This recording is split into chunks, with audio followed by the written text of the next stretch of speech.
자, 이번에는 앞으로 좀 오세요. 앞으로. 83쪽 한번 보세요. 83페이지. 찾았죠? 83쪽에. 그거 보면은 회계 이론적 구조. 우리 이제 정규적인, 정상적인 진도는 다 끝났습니다. 그죠? 현해주 예산권하고. 이 부분 아직 안 했잖아. 그죠? 이게 뭐냐면 이겁니다. 보세요. 우리가 이제 회계 목적 하면은, 우리 회계라는 목적은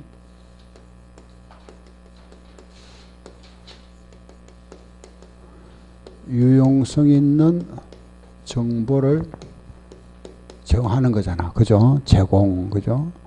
유용성 있는 정보를 제공한다. 그죠? 누구에게? 정보를 필요하는 사람, 그죠? 이용자에게, 그죠? 이게 우리 회계의 목적이죠, 그죠? 쓸모 있는 정보를 제공한다. 그럼 우리 요 회계상의 정보 이용자가 누구냐? 외부 정보 이용자와 내부 정보 이용자로 구분해서, 내부 하면은 경영자를 말합니다. 경영진이다 또는 경영자다. 뭐 경영진이라 하고 경영자라 하기도 하고. 외부 정보 이용자는 이제 기업에 투자할 사람이죠. 투자자가 주주입니다. 주주. 기업에 또 돈 빌려주는 사람이 있죠. 그죠? 채권자.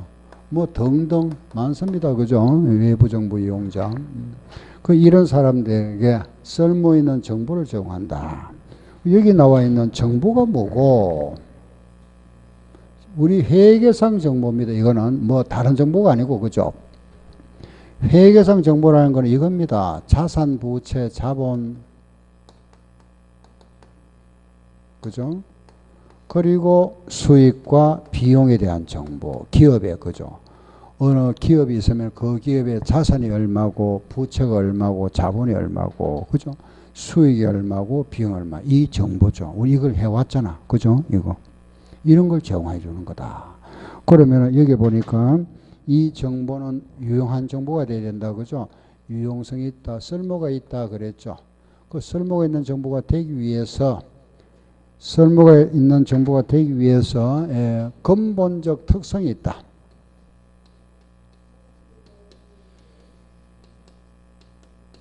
특성과 보강적 특성이다. 이렇게 표현합니다.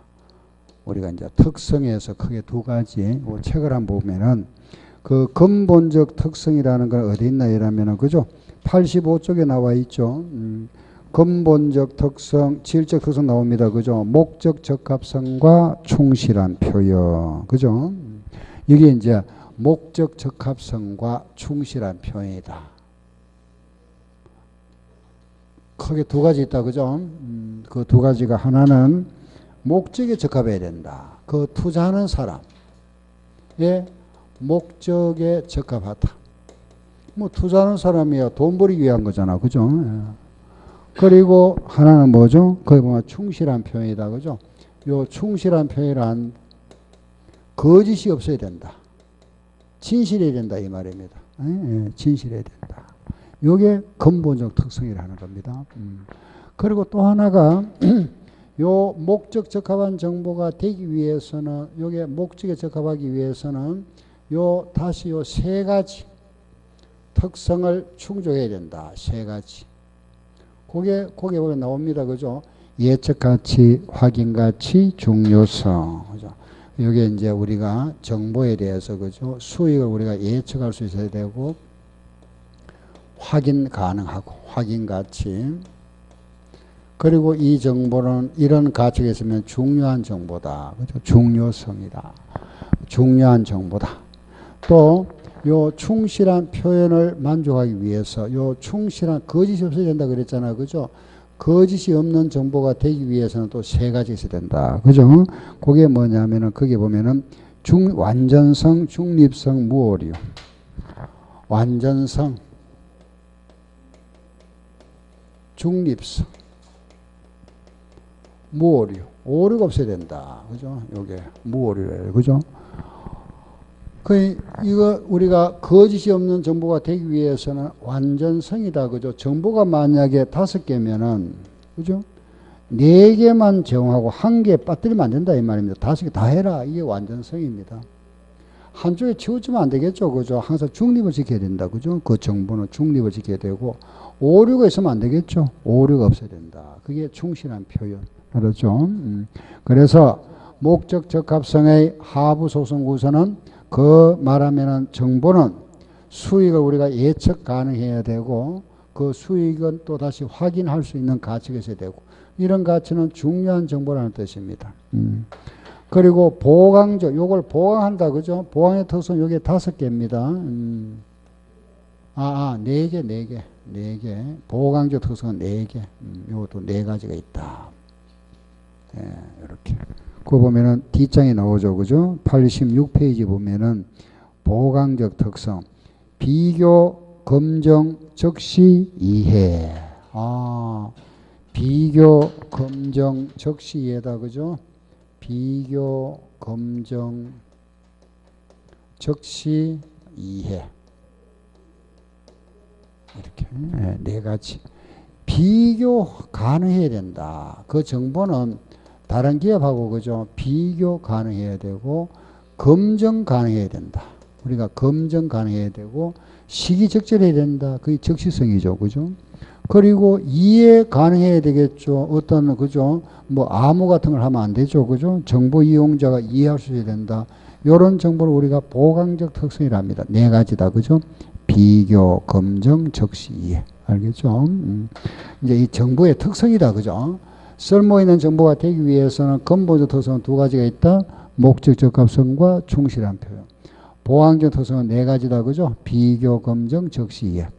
요 목적 적합한 정보가 되기 위해서는 예측하고 확인하고 중요한 정보를 해야 되고 충실한 표현이 되기 위한데 요 거짓이 없어야 된다는 거는 정보를 누락하면 안 된다 이 말이고 중립을 지켜야 되고 오류가 없어야 된다. 요게 충실한 표현의 하부 속성 구조를 하는 겁니다.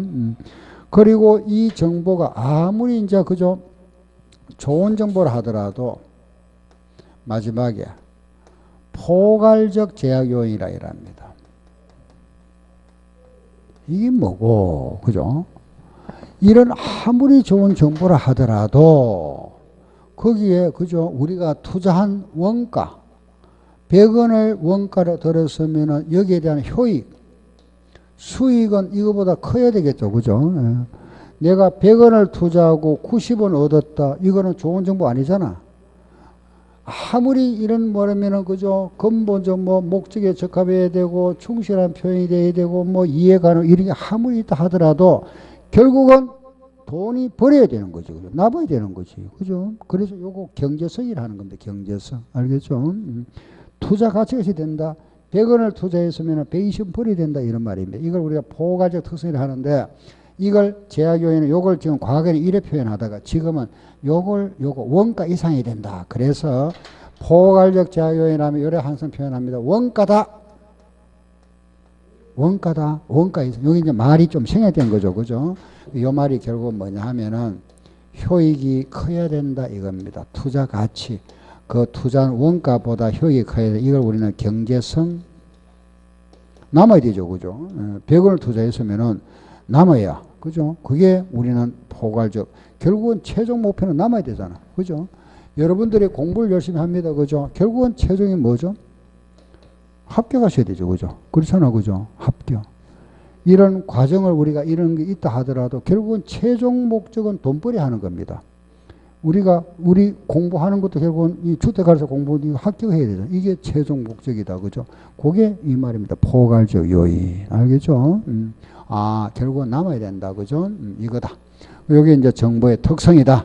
요게 이론 문제에 자주 나옵니다. 알겠죠? 근본적 특성과 보강적 특성과 포괄적 요인이 나와 있다. 요거 알았고. 그럼 정보는 이런 거다. 이걸 우리 그동안 해왔던 겁니다. 그죠? 자산, 부채, 자본, 수입에 우리 그동안 공부해 왔었죠. 그죠? 이게 우리가 회계상 정보다. 그죠? 이게 정보. 이걸 가지고 작성하는 표를 우리 뭐라 하죠? 재무상태표. 재무제표잖아. 그죠? 재무제표, 재무상태표고 요걸 가지고 작성하는 표가 뭐죠? 토갈 손익계산서 작성하죠. 또 요거 자본의 변동을 나타내면 뭐라 하죠? 자본 변동표, 현금 흐름표, 재무제표. 그죠? 그 이제 이리 작성하는 걸 우리가 재무제표를 한다. 이런 표를 우리는 결산보고서. 결산보고서가 바로 재무정보죠. 그죠? 재무제표다. 이 재무제표를 작성하는 원칙이 뭐냐? 이 작성의 재무제표를 작성하는 원칙은 이거는 그죠? 우리는 국제의 기준에 따라 해야 된다. 법에 따라서 해야 되겠죠. 그죠? 국제의 기준, 우리가 하고 있는 지금 기업의 기준이 바로 우리는 국제의 기준이라 한다. 그죠? 전 세계 150개국 이상들이 공통으로 처리하는 회계 기준에 따라야 된다. 이게 원칙이고, 재무제표를 작성하는 이제 예외가 있죠. 예외 규정. 원칙이 있으면 항상 예외가 있다. 그죠? 예외가 있습니다. 이게 바로 뭐냐? 회계 관습도 인정한다. 요거는 법에는 없죠. 요게 법이다. 그죠? 우리가 말하는 법 하면 요게 바로 국제의 기준이죠. 그죠? 법에 없는 겁니다. 회계 관습도 인정해 준다. 우리가 과거부터 통상적으로 해오던 관례, 관습. 요 회계 관습으로 인정되는 것이 세 가지가 있죠. 하나는 뭐냐? 보수주의. 우리는 보수주의를 한다. 그죠? 또 하나는 뭐냐? 중요성이라 합니다. 또 하나는 업종별 관행. 은행에 가면은 현금만 취급하지 은행에 뭐 외상하는 거 없잖아. 그죠? 현금 기준이라 하는 겁니다. 그런 게 업종별 관행이라 이랍니다. 보수주의 하면은 우리는 자, 딱 간단하게 생각하죠. 그죠? 이익을 어떻게 하는 거? 적게 하는 거. 그죠? 우리가 선택 가능한 방법이 두 가지 있을 경우에는 우리는 이익이 적은 쪽을 선택할 수 있다. 이게 바로 관습으로 인정되는 겁니다. 보수주의는 이익이 적은 쪽. 그죠? 이익이 적다는 거는 자산은 어떻게 되고? 자산을 적게 해야 되고, 부채는 크게, 수익은 적게, 비용은 크게. 그게 보수주의잖아. 그죠? 우리가 이런 선택 가능한 방법이 두 개 이상 있습니다. 그죠? 있을 경우에 우리 이 중에서 이익이 가장 적은 쪽을 선택한다. 적은 쪽을 선택해서 세금을 적게 내는 쪽. 그게 바로 보수주의. 그죠? 그리고 중요성이라고 그랬죠. 그죠? 예. 우리가 간단히 막 이런 겁니다. 찜질방 같은 데 가면은 사우나 그거 가면은 24시간 하면은 전기료가 많이 나오죠. 그죠? 사우나 가면 수도가 많이 나올 거 아닙니까? 금액이 크죠? 클 때는 이걸 이래 나눠주고. 우리 학원 같은 경우는 이게 크지 않죠. 그죠? 이게 금액이 그래 안 클 겁니다. 그죠? 묶어서 뭐라 하죠? 수도 광열비 이러면 장부에다가 금액이 크면은 이렇게 나누어 주고 금액이 그렇게 안 크면은 이렇게 묶을 수 있다. 이런 게. 이런 게 바로 뭐죠? 중요성이랍니다. 중요성. 알겠죠? 나중에 가면 이거 다시 하게 됩니다. 이게 이제 저 구분하면은 양적 중요성과 질적 중요성 두 가지가 있습니다. 이게 양적과 질적. 양적이라는 거는 금액이 크다 적다. 금액이 크고 적은 걸 우리가 양적 중요성이다. 요거 또 하나 있죠. 질적 중요성이 있죠. 질적 중요성. 계정 과목 자체가 중요하니까 이거는 금액이 적더라도 요거 무시하지 말고 그대로 나타내 주자. 다른 계정하고 통합하면 안 된다. 이거는 통합할 수 있는 거다. 그죠? 금액이 적으면 통합할 수 있지만은 요 말은 계정 과목 자체가 중요한 계정 과목이니까 이런 정보 이용자에게 우리가 보고할 때 요 계정은 중요하니까 이거는 금액이 적더라도 다른 계정에 통합하지 마라. 따로 나타내 줘라 이겁니다. 그게 질적 중요성이라 하고. 그리고 업종별 관행이 있다. 그죠? 아, 이게 우리 재무제표 작성의 원칙과 예외다. 여기서 이제 우리 자주 등장하는 이거죠. 그죠? 보수주의. 시험에 뭐 잘 나옵니다. 그죠? 예가 많습니다. 보수주의에는 많은데 일단 기본은 뭐죠? 이익이 적은 쪽이다. 그죠? 그리고 이것도 또 신기하게 나옵니다. 중요성 하는 것도. 예. 뭐 이거는 나온 적이 없고 요게 재무제표 작성 원칙이다. 자, 그 다음에 이제 우리 하나 또 보세요. 이 자산. 그죠? 자산, 부채. 자산과 저게 수익. 부채와 비용이다. 그죠? 자산과 수익을 인식하는 것은 요거는 이 효익이 유익 가능성이 높아야 된다. 그리고 측정 가능해야 되죠. 그죠? 그리고 부채와 비용은 반대로 유입이 아니고 뭐죠? 유출. 요게 우리가 인식 조건이라는 겁니다. 그죠? 자산은 그 효익이 유익 가능성이 높아야 되고 측정 가능해야 된다. 부채와 비용은 효익이 유출 가능성이 높고 측정 가능해야 된다. 요 금액을 측정하는 거는 우리가 금액을 측정합니다. 그죠? 5월 10일 날 건물 하나 샀다. 요 건물을 샀는데 요걸 얼마 주고 샀느냐? 100원 주고 샀다. 오늘 12월 31일에 시가가 얼마냐? 130원이다. 우리가 장부에다가 우리 장부에다가 12월 말 현재 그죠? 내가 가지고 있는 건물 여기 얼마를 나타내야 될까요? 요때 100원 주고 샀습니다. 오늘 시가 130원이다. 그죠? 얼마 표시하죠? 예? 예? 요걸로 하면은 무슨 법? 원가법. 요걸로 하면 무슨 법? 시가법. 적은 쪽 무슨 법? 저가법. 그죠? 그래서 측정 기준은 크게 두 가지다. 그죠? 하나는 원가와 시가다. 그걸 우리는 하나는 원가를 하는데 이걸 우리는 뭐라 표현하죠? 역사적 원가. 치드 원가를 우리 역사적 원가를 한다. 그죠? 또 시가를 뭐라 하죠? 현행 원가. 요 시가를 우리가 현행 원가다. 그죠? 그래서 여기 보면은 역사적 원가라는 건 우리가 치드 원가를 말합니다. 다른 말로 역사적 원가고 요 시가의 의미는 세 가지 있잖아. 그죠?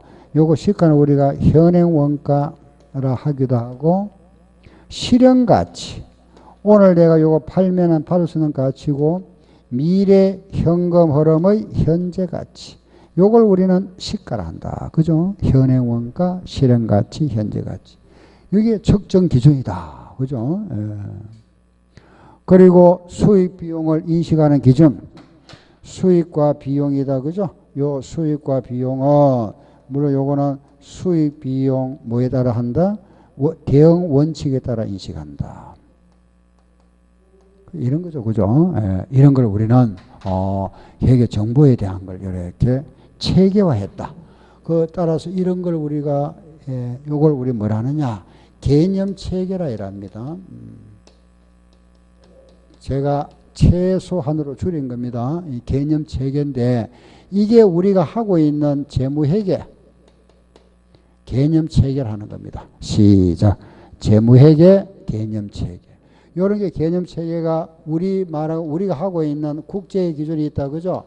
이런 법이 있죠. 그죠? 법이 있는데 이 국제의 기준하고 재무회계 개념 체계는 당연히 그 내용이 서로 상통해야 되죠. 같아야 되는데 여기 만약 틀리더라 우리 법과 재무회계 개념 체계가 내용이 다른 경우에는 어느 걸 원칙으로 어느 걸 우선으로 할까요? 예? 법이 우선이지. 이게 우선이죠. 그죠? 당연하죠. 그죠? 우선. 요게 서로 다르면 이게 우선합니다. 알겠죠? 우선. 이게 회계학 어느 시험이고 다 나왔으면 이게 공인회계사 시험에도 나왔고 세무사 시험에도 나왔고 감정평가사 시험에도 나왔고 공무원 세무직 시험에도 나왔고 주택관리사 시험에도 나왔고 이게 여기 우선한다. 알았죠? 그럼 이런 개념 체계를 요약했습니다. 이거는 왜 만들었을까요? 이런 개념 체계를 만드는 이유가 뭐냐? 이유는 이런 정보 이용자에게 말하자면 도움을 주고자 만들었다. 그죠? 법에서 도움이라 해요. 여기 이제 말하면 우리가 이제 기본 방향을 제시하고, 그죠? 일관된 지침인데, 개념 체계라는 것은 결과적으로, 그죠? 일관된 지침이면서 기본적인 방향을 제시해 주는 건데, 그걸 이제 우리 국제 기준에서는 막 이런 도움을 준다. 이래버립니다. 도움. 누구한테? 법을 만드는 사람한테 도움을 주고자 만들었다. 법을 만드는 사람. 알았죠? 두 번째는 재무제표를 작성하는 사람. 재무제표를 작성하는 사람. 작성자. 세 번째는 재무제표를 이용하는 사람. 그리고 네 번째는 재무제표를 감사하는 사람.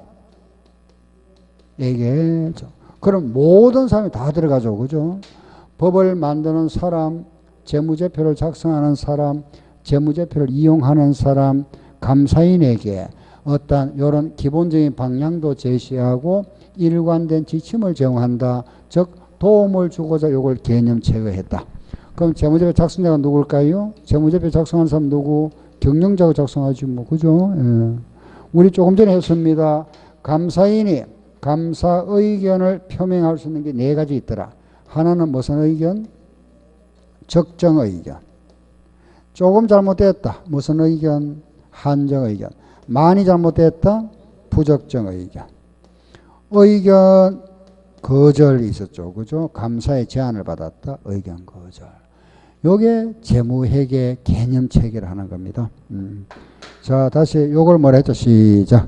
재무회계 개념 체계. 아셨죠? 자, 일단은 요렇게 제가 요약 정리를 하고 이제 지금부터 책을 한번 볼게요. 책 한번 봅시다. 교재 한번 보세요. 83쪽을 봅니다. 83쪽. 그럼 이제 요 체계는 요 이해하셨죠? 그죠? 그럼 한번 읽어봅시다. 예, 83쪽을 봅니다. 1번. 재무보고를 위한 개념 체계의 목적 나오죠. 그죠? 목적은 거기에 나와 있는 1번과 2번. 1번과 2번은 작성자 이야기입니다. 재무제표 작성하는 사람. 알겠죠? 1번과 2번은 작성자. 3번은 누구냐? 동그라미 3번 있죠? 제가 말을 잘못했습니다. 1번, 2번, 재정자. 법을 만드는 사람입니다. 만드는 사람은 이제 회계 기준원 칸 데 있습니다. 예, 회계 기준원 하는 거기서 만드는데 재정자 1번, 2번은 재정자, 3번은 누구? 작성자. 3번은 작성자 이야기고 4번은 감사인 이야기입니다. 감사인 이야기고 5번과 6번은 이용자 하니까 옛날에 그 수강생 이름이 이용자 있었습니다. 석이 이시고 용자 그 기억나네. 이용자 이래가지고 놀림을 많이 받았습니다. 예. 그 아래 2번 보세요. 개념체계 위상이 나오죠. 위상은 요게 우선한다. 요게 위상. 개념체계는 국제의 기준에 우선하지 못한다. 알겠죠? 요게 위상이랍니다. 알았죠? 위상. 넘기세요. 일반 목적의 재무보고다. 일반 목적은 우리가 말하는 거죠. 재무제표를 이야기합니다. 일반 목적 재무제표. 아래 2번 보세요. 경제적 자원과 청구권에 관한 정보 유용성이다. 그죠? 경제적 자원이라는 거는 동그라미 1번 찾았습니까? 경제적 자원 나와 있죠. 자산을 말합니다. 자산. 청구권 하는 거는 부채. 그럼 동그라미 1번 이야기는 자산 부채에 대한 내용이고, 동그라미 2번 경제적 자원과 청구권 변동에 관한 정보다. 그죠? 그게 바로 뭐냐? 뭐 손익계산서, 그리고 자본 변동표, 현금 흐름표 이런 겁니다. 1번은 그럼 결과적으로 자산 부채니까 재무상태표 이야기고, 1번 동그라미 1번 재무제표를 이야기하면은 재무상태표 이야기입니다. 동그라미 2번은 손익계산서나 자본 변동표나 현금 흐름표 이야기입니다. 알았죠? 현금 흐름. 예, 아래 내려갑니다. 동그라미 양갈로 3번. 일반 목적의 재무보고의 한계가 나오죠. 그죠? 한계. 일반 목적의 보고서는 현재 잠재적 투자자, 대여자, 채권자가 필요하는 모든 정보를 제공하지 않는다. 당연하죠. 그죠? 제공할 수도 없죠. 우리가 하는 이 정보는 무슨 정보라 그랬죠? 예, 무슨 정보? 회계상 정보지. 그죠? 그 기업의 뭐 노하우라든가, 그죠? 종업원의 자질, 이런 다른 정보가 아니다. 그죠? 우리가 하는 거는 무슨 정보? 회계상 정보지. 모든 정보 하면 틀립니다. 그죠? 아니다. 이 말입니다. 알았죠? 두 번째.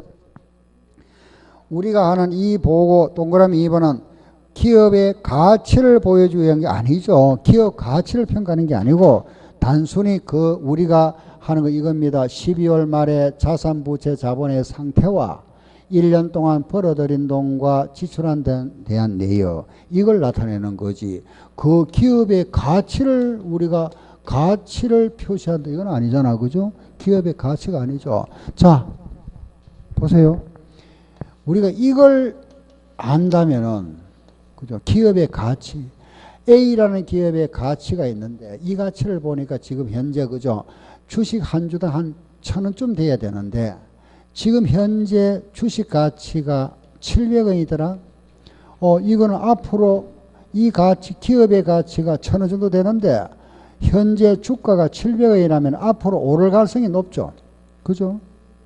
그런데 만약에 기업 가치가 1,000원인데 현재 주가가 만약에 1,300원이라면 이거는 거품이 포함되어 있다. 그죠? 빠질 가능성이 많잖아. 그래서 이걸 정확하게 우리가 평가한다는 것은 주식 투자에 굉장히 중요하죠. 그죠? 이게 굉장히 어렵습니다. 이게 기업 가치를 평가한다는 것이. 이게 간단히 되는 게 아니고, 이건 아주 전문적인 부분입니다. 이걸 알고 안다면은 현재 주식이 700, 앞으로 얼마나 오를 가능성이 있구나. 우리가 예측할 수 있잖아. 그죠? 그럼 이런 경우는 확률이 잃을 확률보다 수익 얻을 확률이 더 높아지겠죠. 이걸 안다면은. 이게, 이거는 아주 전문적으로 좀 들어가야 알 수 있지. 우리가 하는 여섯은 알 수 없잖아. 그죠? 기업 가치를 알 수 없다. 그게 두 번째입니다. 그 다음 3번에 보면은 우리가 하고 있는 이 보고는 정확한 것보다는 추정치가 많죠. 뭐 내용 연수라든지 잔존 가치라든지 그죠? 이런 추정치가 많더라. 이런 거고. 그리고 하나 아래 국에 하나 여기 하나 나오네. 그죠? 우리가 재무제표를 작성하는 기본 가정이 있습니다. 가정 뭐뭐라면은 딱 하나밖에 없습니다. 계속 기업을 전제로 한다. 우리가 재무제표를 작성하는데 그 기본 가정은 기업은 계속된다는 가정입니다. 요 반대말이 뭘까요? 오늘 기업 문 닫는다. 그걸 우리가 청산기업이라 합니다. 오늘 자 생각해 보세요. 오늘 기업을 문을 닫습니다. 문을 닫으면은 요게 우리 기업이면은 이 흑판의 현재 가치, 그죠? 책상의 현재 가치 전부 뭐라 해야 되죠? 시가로 나타내야 됩니다. 요 시가를 가지고 이제 우리는 청산 절차에 들어가야 되죠. 그죠? 청산 배당. 주들한테 A 당신은 요거 가져가세요. 당신은 요거 가져가세요. 이렇게 배당하는 겁니다. 그죠? 시가로. 그 우리는 계속 기업으로 하니까 치드 원가를 장부에 표시하죠. 원가를 표시해서 이거 원가를 기간 배분해 나갑니다. 감가상각 같은 거. 그래서 우리가 하는 건 항상 기본 과정이 뭐다? 계속 기업입니다. 알았죠? 계속 기업 다시 시작. 계속 기업. 요거 시험에 한 4번쯤 나왔죠. 그죠? 우리가 하고 있는 재무제표 기본 과정이 뭐냐? 답은 뭐다? 계속 기업. 그리고 4번 내려가서 유용한 재무정보의 질적 특성, 그건 조금 전에 봤습니다. 그죠? 근본적 특성이 그게 쭉 나와 있지만 우리는 글자 큰 것만 보세요. 안에 이제 세부적인 게 이런 게 이제 감정평가사 준비하는 분들이나 세무사, 공인회계사 준비하는 사람들은 아래 그게 필요하죠. 그죠? 우리는 큰 제목, 시작. 목적적 합성과 충실한 표현. 알겠죠? 요거 두 가지, 요거는 기억하셔야 됩니다. 그 아래 나와 있는 거는 나중에 시간 남으면 읽어보시면 되고 또 나중에 제가 심화과정 가서 한번 해드릴 겁니다. 지금은 요것을 시작. 목적적 합성, 충실한 표현. 알았죠? 목적적 합성의 하부 속성 3가지 시작. 예측 가치, 확인 가치, 종료성. 요거는 뭐다? 완전성, 중립성, 무오류. 알았죠? 자, 넘겨보세요. 보강적 특성이 나와 있다. 그죠? 보강적 특성은 4가지 시작. 비교, 검정, 적시, 이해. 그리고 오른쪽에 갑니다. 3번 보세요. 유용한 재무보고에 대한 원가에 제약해놨죠. 동그라미 1번 보세요. 원가는 재무보고로 제공될 수 있는 정보에 대한 포괄적 제약 요인이다. 포괄적 제약 요인이 뭐다? 원가다 이 말입니다. 알았죠? 원가. 말 뜻은 이해하셨다. 그죠? 그 원가라는 것은 결과적으로 효익이 커야 된다. 투자 가치가 있어야 된다. 내가 100원을 투자했으면 돈을 벌어야 됩니다. 그죠? 130, 이게 커야 된다. 이 말입니다. 예. 됐죠? 자, 요게 우리가, 유용성.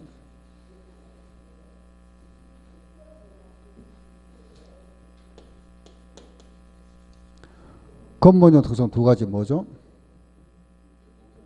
또 하나, 충실한 표현. 요거 하부 속성 세 가지. 시작. 예측 가치, 확인 가치, 중요성. 요거는 뭐더라? 완전성, 중요성, 무오류. 보완적 특성 네 가지. 비교, 검정, 적시, 이해. 포괄적 요인, 원가, 가정, 계속기업. 알았죠? 요거. 한 번 더. 시작. 목적 적합성과 충실한 표현. 요거는 예측 가치, 확인 가치, 중요성. 요거는 완전성, 중립성, 무오류. 요거는 비교, 검정, 적시, 이해. 포괄적 요인은 원가. 기본 가정은 계속기업. 그렇죠. 다음 5번 87쪽에 재무제표 요소. 요소는 우리가 자산부, 재자본, 수익 비용이다. 그죠? 그게 바로 이겁니다. 그죠? 정보, 자산부, 재자본, 수익 비용. 그죠?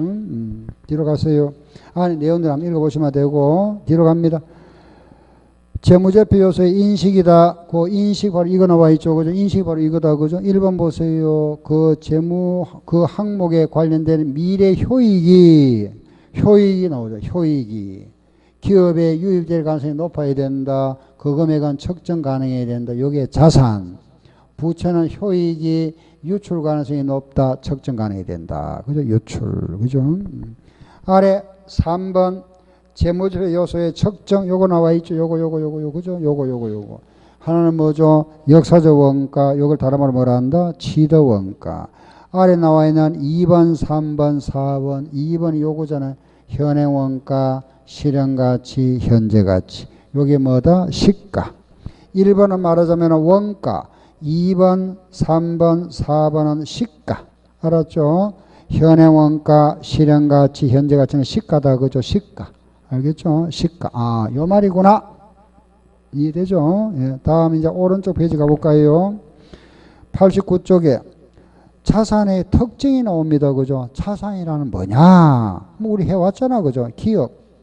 자산은 미래 효익이 있어야 된다. 니은. 자산의 존재를 판단하기 위해서는 물리의 형태가 필수는 아니다. 우리가 자산이라는 거는 형태가 있는 것도 있고, 유형자산도 있고, 뭐도 있죠. 형태가 없는 것도 있죠. 그죠? 무형도 있다. 그런 뜻이고, 디귿. 소유권이 자산의 존재를 판단하기 위해서 필수는 아니다. 그랬죠. 우리는 건물 같은 거는 등기가 돼야 되지만은 외상 매출금 이것도 자산이죠. 이거는 등기된 거 아니잖아. 그죠? 이거는 소유권 이런 거는 소유권이라 이랍니다. 그죠? 소유권. 그런 꼭 소유권이 있어도 소유권이만이 자산이 아니다 이거죠. 이런 신용거래도 있다. 그런 뜻입니다. 일반적으로 지출의 발생과 자산의 취득은 밀접한 관계가 있지만은 반드시 일치하지는 않는다. 보세요. 내가 기계를 하나 사왔다. 기계 100만짜리 사고 현금 주고 사왔다. 현금 100만 원 나갔다. 그죠? 그럼 자산의 취득과 현금의 지출은 밀접한 관련이 있지만은 꼭 현금 안 주고 살 수 있잖아. 그죠? 외상으로 살 수도 있고. 그렇죠? 또 공짜로 받을 수도 있고 무상도 있고. 꼭 현금이 지출되지는 않는다. 그런 뜻입니다. 그게 리얼. 부채. 부채는 과거의 거래나 그 밖의 사건에서 발생하고 니은 부채의 본질적 특성. 우리가 빚이라 하는 것은 현재 의무다. 언제? 12월 31일 현재 의무를 말한다. 그죠? 우리는 항상 12월 말현재 현재 의무인데 이 의무는 법적 의무도 있고 법적 의무가 아닌 우리가 의제 의무도 있다. 그죠? 이것도 우리가 부채로 간주한다 그랬죠. 그래서 두 가지가 있습니다. 예를 들어서 요거는 우리가 에어컨을 하나 팔았다. AS를 해줘야 된다. 요거는 딱 계약 조건이 나오죠. 그죠? 요런 거는 법적 의무를 하는 거고 우리 회사 물건 사면은 선물 줄게 약속한 거잖아요. 약속. 그죠? 이런 거는 의제 의무를 하는 겁니다. 이것도 부채고 이것도 부채다. 그래서 우리가 부채라 하는 의미는 항상 12월 말현재 현재 의무다. 그 의무는 법적 의무도 있고 의제 의무도 있다. 이걸 이제 시험 문제만 이랍니다. 부채란 12월 말 현재 의무를 말하며 이 현재 의무란 법적 의무만을 말한다. 틀렸죠, 그죠? 이것도 부채다. 알겠죠? 의제 의무도 부채다. 그리고 내려가면은 그 니은이 바로 그죠? 현재 의무와 미래 약속은 구분된다. 그 말이 디귿에 나와 있는 게 바로 의무는 구속력이 있는 계약이나 법규에 따라 강제력이 있어서 이게 이제 법적 의무를 말하고 리얼 의무는 정상적인 거래 실무나 관행에 의해서 할 수도 있다. 이게 뭐죠? 의제 의무를 말합니다. 의제 의무. 예. 그리고 일부의 부채는 추정을 해야, 우리 추정 부채 있었죠, 그죠? 추정 부채. 추정 부채 하면은 충당 부채라든가 우발 부채. 자본이라는 건 뭐냐? 자산에서 부채를 뺀 거, 그죠? 자본이라는 거는 자산 마이너스 부채를 말한다. 아래 내려갑니다. 재무제표 표시, 재무제표의 목적은 정보 제공, 이게 목적이잖아, 그죠? 유용한 정보 제공이 우리가 재무제표 작성의 목적이다. 예, 목적, 그렇죠? 그 아래 보면은 재무제표의 범위가 나오죠. 이거는 아는 겁니다, 그죠? 재무제표라는 것은 재무상태표, 포괄 손익계산서, 그죠? 자본변동표, 현금흐름, 주석을 포함하고. 표시정보 그랬죠, 그죠? 우리 재무제표를 작성합니다, 그죠? 이런 재무제표를 작성한다. 재무제표를 작성하면은 여기에 이게 재무상태표다, 그죠? 그러면은 이 회사는 이런 명칭은 주식회사 대전학원이다, 그죠? 요거는 언제 작성하느냐? 2000X년, X1년 12월 30일 하고 요 금액의 단위 여기 나오겠죠, 그죠? 단위는 100만 원이다. 100만 원 그랬습니다. 100만 원 하면 예를 들어서 여기에 현금이 5원 하면 5원이 아니고 얼마? 500만 원이라는 말이잖아. 그죠? 500만 원. 요거는 우리 돈으로 원으로 표시했다. 원화로 표시했다. 이런 게 이제 재무제표 표시죠. 그죠? 그 1번 보세요. 보고기업의 명칭 여기 나오잖아. 기업의 명칭이 있죠. 대전학원. 2번 재무제표가 개별 기업인지 연결실체 여기에 표시해 놓죠, 그죠? 주식회사 대전고시학원 이렇게 하나밖에 없잖아, 그죠? 알겠죠? 뭐 예를 들어서 뭐 말하면 전체 나타낸다, 뭐 대전그룹 이렇게 나타내기도 하고 연결 재무제표. 3번 주석사항에 대한 보고 기간의 종료 이거 연말 12월 말이다, 그죠? 이런 거. 네 번째 보면은 표시 통화, 통화는 우리나라 돈 원하다. 다섯 번째 보니까 그 금액의 단위, 요거 단위는 100만 원 이렇게 나타나는 이런 게 이제 재무제표 표시라 하는 겁니다. 알겠죠? 그 다음 아래 2번 재무제표 일반상, 이걸 이제 재무제표 작성에 이제 기본 원칙이라 하기도 합니다. 1번 공정하게 표시해야 된다. KIFRS 하면은 국제의 기준입니다. 그죠? 국제의 기준을 따라야 된다. 당연한 이야기잖아. 그죠? 공정하게 표시하고 국제의 기준을 따라야 된다. 알겠죠? 그게 1번. 설명이 나옵니다. 재무제표는 기업의 재무 상태나 재무 성과나 현금 흐름을 공정하게 표시해야 된다. 동그라미 2번. 한국이 채택한 국제의 기준에 따라 작성된 이 재무제표는 공정하게 표시된 재무제표를 본다. 했잖아. 그죠? 나머지 읽어보시고. 두 번째. 우리는 항상 계속 기업을 전제로 한다. 알았죠? 우리가 작성하는 기본 가정이 계속 기업이죠. 계속 기업을 전제로 작성한다. 3번. 발생 기준에 따라 작성합니다. 그죠? 기업은 현금 흐름 정보를 제외하고는 발생 기준 회계를 사용하여 작성한다. 현금 흐름 정보, 현금 흐름표는 무슨 기준? 현금 기준. 중요성과 통합 표시. 유산 항목은 중요성 분류에 따라 재무제 구분해 표시하고 2번 상이한 성격이나 기능을 가진 항목은 구분해 표시한다. 중요하지 않은 항목은 통합하여 표시할 수 있다. 금액이 크지 아니하면 수도 광열비, 금액이 크면 수도료 따로 전기료 따로 할 수 있다. 그 말입니다. 예. 다섯 번째 상계. 법에서 요구하거나 허용하지 않는 한 상계하지 아니함을 원칙으로 한다 그랬죠. 그죠? 상계하지 마세요. 상계하지 마세요. 알겠죠? 내가 수익이 만약에 100원 생겼다. 비용이 70원 들어갔다. 요걸 상계해버리면 수익이 얼마죠? 30원 남았죠. 그죠? 이거나 결과는 똑같잖아. 그죠? 결과는 똑같은데 이래 하지 마라 이겁니다. 이래 해라. 이거 우리가 알겠죠? 이거 총액을 다 표시하세요. 총액 기준이라고. 요거는 뺀 금액 순액 기준입니다. 이게 원칙이야. 이게 이래 해라 이거예요. 이래 해야 되죠. 그죠? 왜냐하면 이래 해버리면 문제가 생기죠. 그죠? 어떤 문제냐면 이런 겁니다. 보세요. 만약에 A라는 기업은 10,000원어치 사왔다가, 그죠? 요걸 10,000원에 사와서 12,000원에 팔았다. 그래서 이익이 2,000원 생겼다. 그죠? 이거 하고, B기업은 100만원치 사와가지고, 이걸 102,000원에 팔고 나서 2,000원 이익이 생겼다. 똑같잖아요, 이익은. 그죠? 그렇지만은, 이 기업의 규모는 전혀 다르죠. 그죠? 10,000원에 사왔다가 12,000원에 파는, 이거는 100만원씩 사왔다가 100만원씩 파는 전혀 다르다. 그죠? 그럼 이걸 이리 다 나타내줘라 이겁니다. 기업의 규모. 그래야 어떤 거래 규모를 알 수 있잖아. 그죠? 그래, 이리 나타내세요. 상계하지 마라. 이 말입니다. 알았죠? 예, 5번. 상계하지 아니함을 원칙으로 한다. 상계하지 아니한다.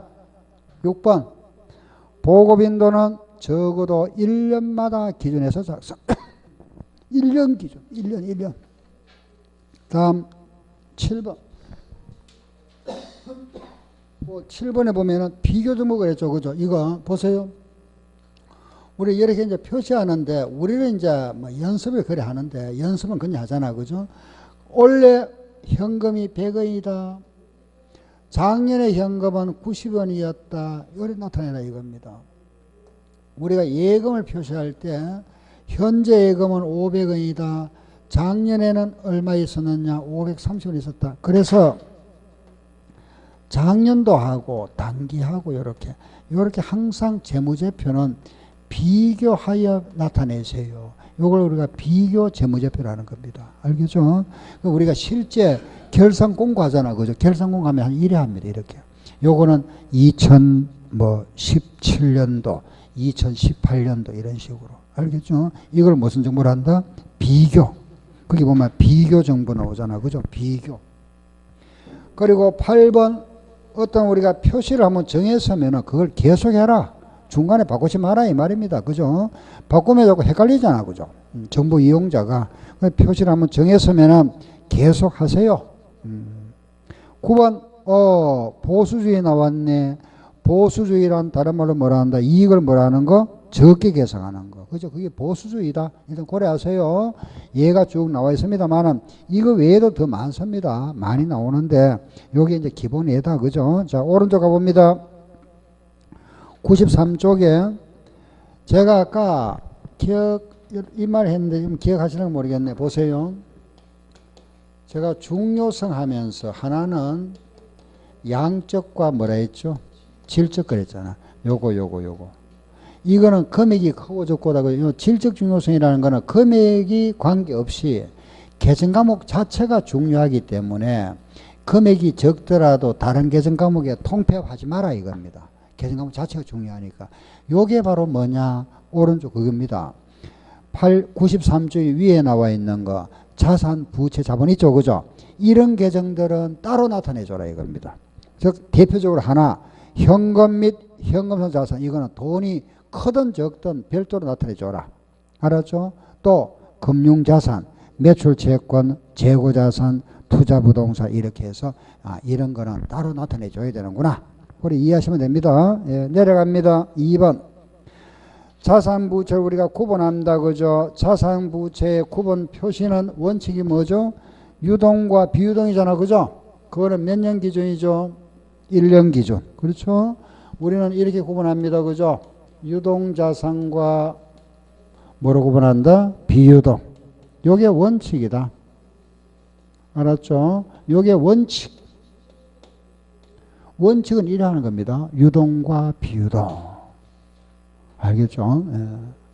이제 이게 이제 우리 원칙이죠. 그죠? 1년 기준에서 유동자수 요를 구분해서 표시하는 게 원칙이다. 그럼 제가 그동안 우리 책에 보면 이래 해왔잖아. 책 교재 순서는 이거죠. 그죠? 이렇게 있었잖아. 그죠? 이런 순서로 우리가 공부해 왔습니다. 그죠? 이 순서는 무슨 순서일까요? 이 순서가 과거에 우리가 이제 하던 기업의 기준을 이래 했습니다. 지금 이래 하고 있는데 표시를 재무제표 표시할 때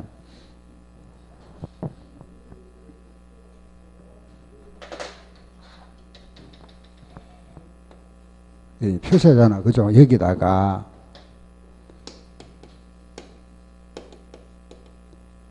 여기 이제 이래 하죠. 여기. 유동자산과 비유동자산. 이렇게 나눠버립니다. 이렇게 표시할 때. 이게 원칙이다. 그죠? 요거는 무슨 기준을 했을까요? 요렇게 나타내는 건 무슨 기준이죠? 요걸 뭐라 하나 이라면은, 요걸 가만히 보면은 현금화 되기가 빠른 겁니다. 빠른 거. 현금, 그 다음에 예금이 찾아오면 되잖아. 그죠? 요게 예금보다는 주식이 좀 늦겠죠? 팔아야 되니까. 외상값 받으면 여기 더 늦죠? 그죠? 상품은 더 늦죠? 건물 더 늦잖아요. 이게 빠른 순서입니다. 이걸 우리는 유동성 순서라 이랍니다. 유동성 순서. 알겠죠? 요게 이제 현금화 되기가 빠른 순서라. 빠른 순서. 형예주 외상. 현금화 되기 빠른 거. 그런데 요걸 이제 우리는 요래 나타내는 원칙이다. 그죠? 그러면은 원칙은 유동과 비유동 예외가 있다. 예외가 뭐냐? 하나는 뭐다? 유동성 순서로 해도 된다. 그죠? 요렇게 해도 되고. 또 하나는 일부는 요렇게, 일부는 요렇게. 그래서 짬뽕 해도 된다. 짬뽕. 그걸 이제 혼합법이라 합니다. 자, 다시. 원칙은 유동과 비유동이 원칙이고, 예외는 뭐라 그랬죠? 유동성 순서. 또 하나는 혼합법이라 그랬습니다. 요거는 짬뽕. 일부는 유동과 비유동, 일부는 유동 순서로 할 수 있다. 알았죠? 우리 시험에 이래 나왔습니다. 자산의 분류는 원칙이 유동성 순서에 따라 한다. 원칙이 유동 순서다. 틀렸죠? 그죠? 예외잖아. 그죠? 원칙은 뭐다? 유동과 비유동. 알았죠? 이건 예외다. 그래서 거기 93쪽에 보세요. 93페이지 아래 보면 1번. 원칙은 유동과 비유동. 예외가 있죠. 기업, 유동성 순서, 니은, 혼합법이 있습니다. 그죠? 이런 게 보다 목적 적합하면은 이런 거는 요래 신뢰성이 있으면 할 수 있다. 이 말입니다. 예, 일단 고려하시면 되고. 자, 뒤로 갑니다. 94쪽에 아래 내려가 보세요.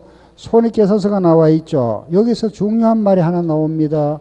오른쪽에 보면은 3번 찾으세요. 3번.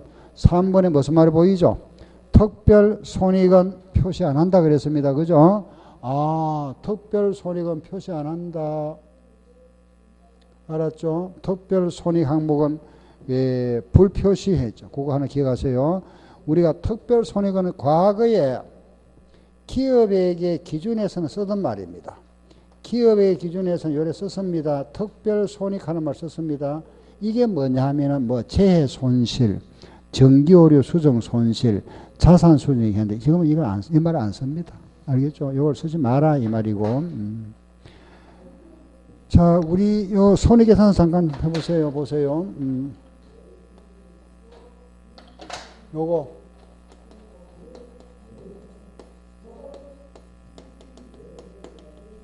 포괄 손익계산서는 여기 하는 방법이 그죠? 우리 수익에서 비용을 빼면은 요게 뭐죠? 당기 순이익이죠. 여기에다가 기타 포괄 이익을 더하고 그죠? 또 기타 포괄 손실이 있으면은 빼고 요걸 더하고 빼고 나면 이게 뭐죠? 총 포괄 이익이라 한다. 그죠? 이래 나타내는 거잖아. 그죠? 포괄 손익에서 이래 나타냅니다. 수익에서 비용을 빼면 당기순이익, 기타 포괄이익은 더하고 기타 포괄 손익 뺀 거 뭐라 하죠? 총포괄이익이다. 기억나죠? 그죠? 요래 하는데 요 비용 있죠? 비용. 요거. 요 비용을 나타내는 방법이 두 가지 있다. 하나는 성격별 표시가 있고 성격별 분류한다. 하나는 하나는 기능별 분류하는 게 있습니다. 요거는 매출원가를 항상 따로 내주기 때문에 매출원가 분류법이라 하기도 합니다. 예, 두 가지 분류를 한다. 비용을 분류하는 방법이 두 가지인데 성격별로 분류하기도 하고 기능별로 분류하기도 합니다. 자, 요거 한번 보세요. 우리 과거에는 이것만 해서 이거 우리나라 이것만 했죠. 이거 이렇게 성격별로. 이 성격별은 뭐냐 이겁니다. 보세요. 잡비 얼마 계승과목 이래 하잖아. 이게 원래 이거 하던 대로 잡비 얼마, 그죠? 뭐 또 교통비 얼마, 뭐 소모품비 얼마, 알겠죠? 요 자체 무슨 말인지 알잖아, 그죠? 뭐 손실 잡했으니까 뭐 기타 뭐 등등 이런 식으로 계정 과목으로 나타낸 게 이제 성격별 분류를 하는 겁니다. 원래 이랬습니다. 이랬는데 요 분류 방법이 이제 국제의 기준에서는 요래 해도 된답니다. 뭐냐 하면은 요건 이렇습니다. 보세요. 현지에 가서 물건을 사올 때 돈이 얼마 들어갔고 요걸 우리가 운반하면서 돈이 얼마 들어갔고 팔기 전까지 보관하면서 돈이 얼마 들어갔다. 이런 식으로 과정별로 끊어서 이렇게 비용을 갖다가 요래 분류한 걸 뭐라 한다? 기능별을 하는 겁니다. 기능별. 그러면은 이 돈이 만약에 100원 60원 들어갔네. 그죠? 그러면 이거 학교도 얼마 들어갔을까요? 60원 들어갔겠죠. 뭐, 그죠? 똑같습니다. 예. 요거는 요래 계정 과목별로 나눠한 걸 성격별을 합니다. 알겠죠? 과거에는 이건 없었습니다. 없었는데 국제의 기준에서는 원래 있던 이거 하고 요래 해도 된답니다. 요렇게. 기능별로. 그래서 현지에서 사올 때 요 돈이 얼마 들어갔느냐? 만약에 30원 들어갔다. 운송하면서 돈이 얼마 들어갔느냐? 20원 들어갔다. 보관하면서 10원 들어갔다. 그래서 요게 60원이다. 요래 해도 된답니다. 그런데 요렇게 하는 걸 기능별로 합니다. 알겠죠? 하면은 요래 했을 경우는 요 안에 30원 들어갔잖아. 그죠? 요걸 다시 요렇게 또 분류하랍니다. 요 30원 중에서 잡비가 얼마 들어갔고 요 중에 또 교통비가 얼마 들어갔고 소모비가 얼마 들어갔다. 요래 또 분류하고 여기에도 마찬가지 여기에 들어간 잡비가 얼마 들어갔고 교통비가 얼마 들어갔고 소모비가 얼마 들어갔다. 여기도 잡비가 얼마 교통비 얼마 소모비 얼마 들어갔다. 요래 하랍니다. 알겠죠? 그러면은 어느 게 복잡죠? 이게 복잡죠? 이 방법이 이거보다는 이게 더 복잡다. 그죠? 복잡지만은 정보 이용자 입장에서는 이렇게 나타내면 오히려 더 보기가 쉽잖아. 그죠? 정보 이용자 입장에서는 이게 더 무슨 정보다? 유용한 정보가 돼버립니다. 알겠죠? 정보 이용자 입장에서는 요거보다는 요게 더 유용한 정보다. 알았죠? 자, 여기 다 나왔습니다. 자, 정리할게 보세요. 비용을 분류하는 방법에는 두 개가 인정된다. 그죠? 두 가지가 있습니다. 하나는 뭐죠? 시작. 성격별, 하나는 기능별. 다른 말로 뭐라 한다? 매출원가 분류법. 어느 게 더 유용한 정보다? 기능별 분류. 알았죠? 자, OX 보세요. 우리는 비용을 분류하면은 성격별 분류와 기능별 분류가 있다. 자, 맞는지 틀린지 제 말을 들어보고 OX로 나타내서요. 성격별과 기능별이 있는데 성격별로 분류한 경우에는 기능별로 다시 재분류하여야 한다. X. 기능별로 했을 때 요걸 다시 뭐라 하죠? 성격별이지. 요래 했을 때 요래 하는 거지. 그죠? 요게 성격별이잖아. 그죠? 요래 했을 때 요래 하는 게 아니고 요렇게 재분류할 수 있다. 해야 된다. 그죠? 시험에 여기서 세 가지 모양의 시험에 나옵니다. 비용의 분류는 성격별만 인정한다. 틀렸다. 그죠? 두 가지 시작. 성격별과 기능별. 자, 성격별이 보다 더 유용한 정보다 X. 뭐가 더 유용한 정보다? 기능별. 기능별로 분류한 경우에는 성격별로 다시 뭐 해야 된다? 재분류하여야 한다. 요게 비용의 분류. 요거 말면 됩니다. 예. 거기에 보면은 95쪽에 나와 있죠. 그죠? 비용의 분류가 두 가지 나와 있습니다. 성격별 분류와 기능별 분류 말 알겠죠?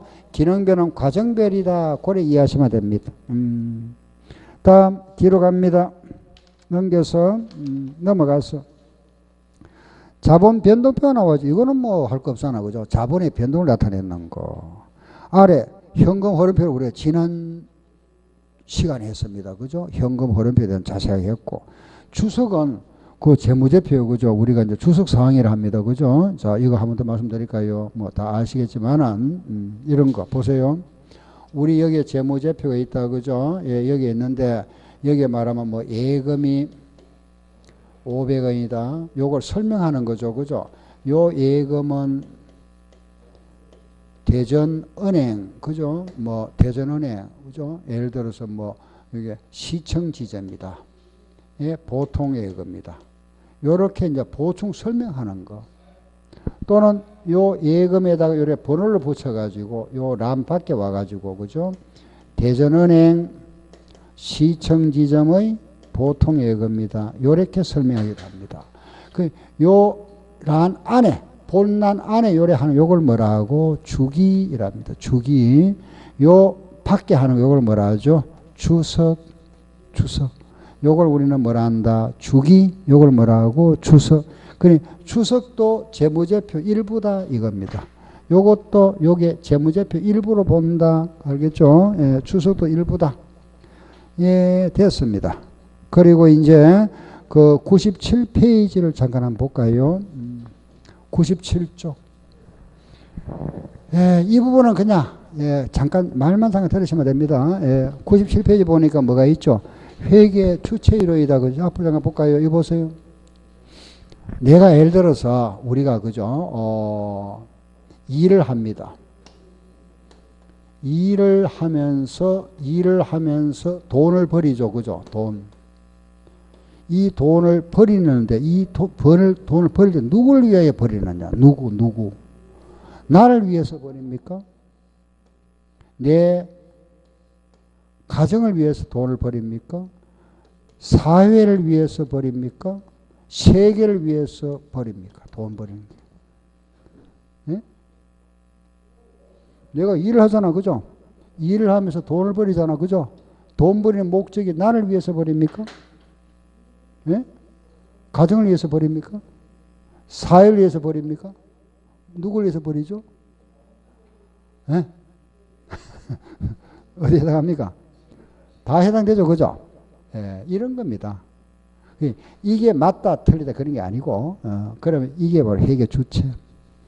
그 회계 주체 보면은 우리가 회계를 하는데 누구를 위해서 하느냐? 기업을 경영하면은 누구를 위해서 하느냐? 나를 위해서 하느냐? 그게 무슨 이론? 자본주의 이론이라 합니다. 나를 위해서 한다. 그건 무슨 이론이다? 자본주의 이론. 알겠죠? 예. 기업을 위해서 일한다. 무슨 이론? 기업 실체 이론을 합니다. 사회를 위해서 한다. 요걸 우리가 기업체 이론이라 합니다. 요 우리가 기업 실체 이론을 합니다. 기업 자체 그죠? 요걸 기업체 이론이라고. 아, 이런 게 있구나. 자, 다시 우리가 회계를 하는데 회계 주체가 누구냐? 그죠? 기업을 경영하고 돈을 버립니다. 기업을 우리가 경영하면서 그거는 누구를 위해서 하느냐? 자본주를 위해서. 그 기업의 사장이죠. 사장. 자본주를 위해서 하느냐? 자본주의 이론을 합니다. 기업을 위해서 일하느냐? 기업 실체 이론. 사회를 위해서 하느냐? 기업체 이론을 합니다. 알겠죠? 아, 이런 게 있구나. 어렵게 생각하지 마시고. 자, 거기 1번 한번 보세요. 자본주의 이론 나와 있다. 그죠? 1번 동그라미 이론 보세요. 회계 주체는 누구다? 자본주로 보는 겁니다. 자본주. 그래서 그 기업의 회계를가는 자본주에게 기속되고 기업의 목적은 자본주의 부를 극대화하는 데 있다고 본다. 이게 자본주의 이론의 특징이고 아래 기업 실체 이론. 회계 주체는 기업이다. 기업 자체, 그 기업 자체가 주체다. 그죠? 그래서 기업의 회계 결과는 소유주와 관계없이 기업에 기속되고 기업의 목적은 기업 자체의 부를 극대화하는 데 있다고 보는 게 이게 기업 실체 이론입니다. 말 뜻만 좀 기억하세요. 또 세 번째는 기업은 보다 그 넓은 개념이죠. 사회적 책임에 따라 등장해야 되는 건데 기업도 사회조직의 일부다. 그래서 사회를 위해서 존재한다. 이게 기업체 이론. 또는 뭐 특정 자금이 회계 주체다. 자금 이론이고 잔여 지분이 회계 주체가 된다. 잔여 지분 이론이고 명령자 또는 경영자가 회계 주체다. 기업을 경영하는 사람이 주체다. 그게 바로 우리 명령자 이론이라 이런 말 씁니다. 명령자 이론. 알겠죠? 그래서 그게 오른쪽에 문제 하나 볼까요? 1번 재무제표의 작성과 표시를 위한 개념 체계에서 제시한 재무제표 기본과정으로 오른 거. 아까 기본과정 뭐라 그랬죠? 계속기업. 네, 알겠죠? 기본적인 거 우리가 암기할 거는 암기하셔야 됩니다. 이상 요래해서 우리가 기본적인 이론 부분을 모두 다 정리를 마쳤습니다. 요런 거는 요건 좀 암기하셔야 되죠. 그죠? 요거 시험에 잘 나오니까 요거 뭐라 그랬죠? 목적. 요거는 충실한 표. 요거 뭐죠? 예측 가치, 확인 가치, 중요성. 요거는 완전성, 중립성, 무오류. 보완기원 4개. 시작. 비교, 검정, 적시, 이해. 포괄 요인은 원가. 가정은 계속표. 알았죠? 요거. 예. 그래서 요거 하고. 이제 다음 시간에는 이제 관리회계 할 겁니다. 마무리. 제일 뒷부분에 관리회계 나옵니다. 그걸 다음 시간에 관리회계 해야 합니다. 알겠죠? 오늘 마치겠습니다. 수고하셨습니다.